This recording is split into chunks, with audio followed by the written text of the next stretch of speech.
महल के बाग में रंग बरंगे फूल खुले हुए थे। नदी की बहुत ही नाजुक धारें हुआ में खन की घूल रही थीं और परिंदे अपनी मुद्रित आवाजों में चहचहा रहे थे।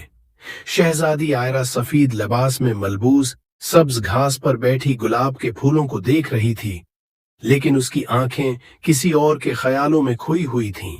क्या बात है शहजादी? इसकी खादमा नायाब ने मुस्कुराकर पूछा। आयरा चौंक गई। कुछ नहीं, लेकिन उसके चेहरे की सरखी और आंखों की चमक नायाब से छिपी न रह सकी। असल में आयरा का दिल एक आम मौची जियाद के लिए धड़कने लगा था। वो जिस दिन भी अपने महल की खिड़की से बाहर झांकती, नीचे बाजार में जियाद को जूते बनाते देखती। उसकी आंखों में ईमानदारी और मेहनत का अक्स था और यही चीज शहजादी के दिल में घर कर गई थी। एक दिन शहजादी ने खादमा के साथ बाजार जाने की जिद की। बादशाह ने नरमी से इजाजत दी, लेकिन सिपाहियों को हिफाजत के लिए साथ भेज दिया। बाजार में दाखिल होते ही शहजादी का दिल तेज धड़कने लगा। वो नजरें झुकाए चल रही थी, मगर उसकी निगाहें सिर्फ एक ही शख्स को तलाश कर रही थीं, जियाद। और फिर वो लम्हा आ गया। जियाद अपनी दुकान के बाहर बैठा जूते बना रहा था। उसकी अंगुलियां महारत से चमड़े को तराश रही थीं। शहजादी उसके करीब जा पहुंची। ये जूते कितने के हैं? आयरा ने नरमी से पूछा। जियाद ने चौंक कर देखा, मगर फौरन नजरें झुका लें। बीबी जी, ये जूते आपके लिए नहीं हैं? आयरा मुस्कुराई। क्यों, क्या मुझे जूते पहनने का हक नहीं? नहीं नहीं, मेरा मतलब था कि ये जूते आम लोगों के लिए हैं, किसी शहजादी के लिए नहीं। जियाद ने झुझकते हुए जवाब दिया। तो मेरे लिए कैसे जूते बना सकते हो? आयरा ने चालाकी से पूछा। जियाद ने पहली बार शहजादी की आंखों में देखा और वो लम्हा दोनों की किस्मत का फैसला कर चुका था।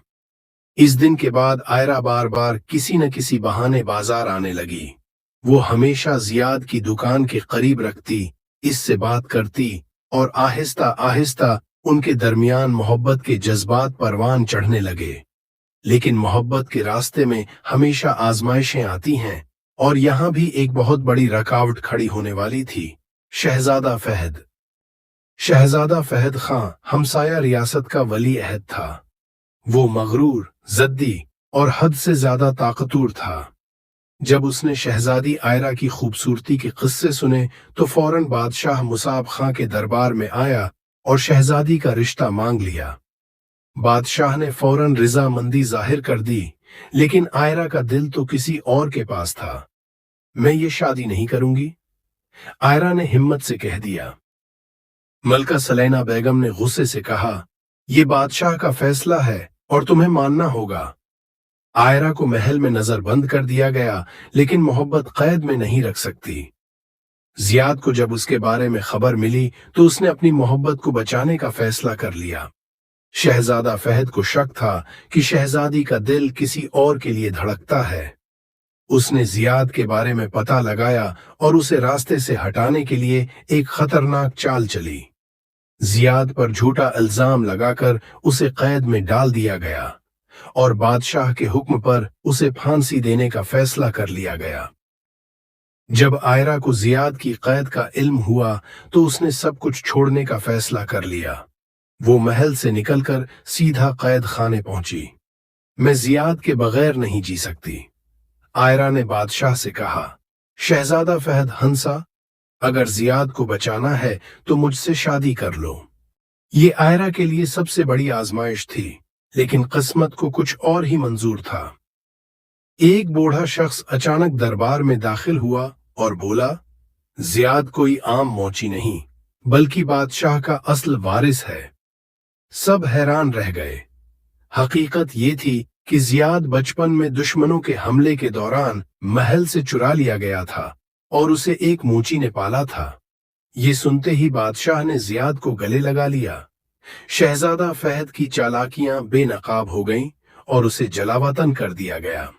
अब कोई रुकावट बाकी न रही। आयरा और जियाद की मोहब्बत सच साबित हो चुकी थी।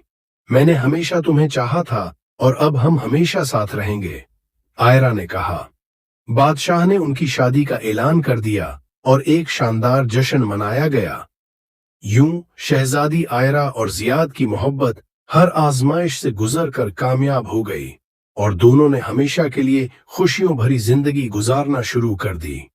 मोहब्बत सच्ची हो तो किस्मत भी साथ देती है। खत्म शद।